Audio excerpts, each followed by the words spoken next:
ఆంధ్రప్రదేశ్ రాష్ట్రంలో కూటమి ప్రభుత్వం అధికారంలోకి వచ్చినప్పటి నుండి సముద్రంలో నీరు ప్రవహించినట్టు రాష్ట్రంలో కల్తీ మద్యం ఏరులై పారుతుందని వైకాపా నాయకులు మండిపడ్డారు.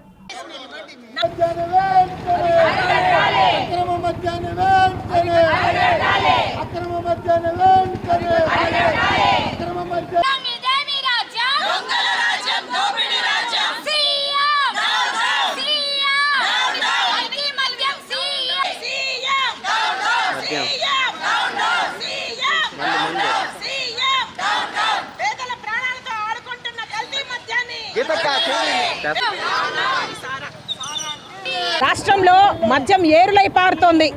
ఇది ఇలా ఉండగా కొత్తగా తొవ్వితే బయటపడినట్టుగా ఈ గని కూడా దొరికింది. ఏంటంటే కల్తీ మద్యం విపరీతంగా రాష్ట్రమంతా దొరుకుతోంది. కల్తీ మద్యాన్ని కూడా ఈ కూటమి ప్రభుత్వమే తయారు చేసే ఫ్యాక్టరీలు నిర్మిస్తోంది.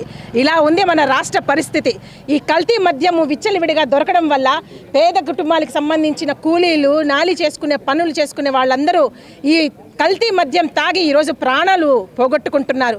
దీనికి ఎవరు బాధ్యత వహిస్తారు? మద్యమే వద్దు, అసలు మద్యం మాకు అవసరం లేదని మహిళలందరూ రోడ్లెక్కి ఉద్యమాలు చేసిన టైం ఉండేది. ఈరోజు కల్తీ మద్యం వద్దని ఉద్యమాలు చేయాల్సిన పరిస్థితికి తీసుకొచ్చింది ఈరోజు రాష్ట్ర ప్రభుత్వం.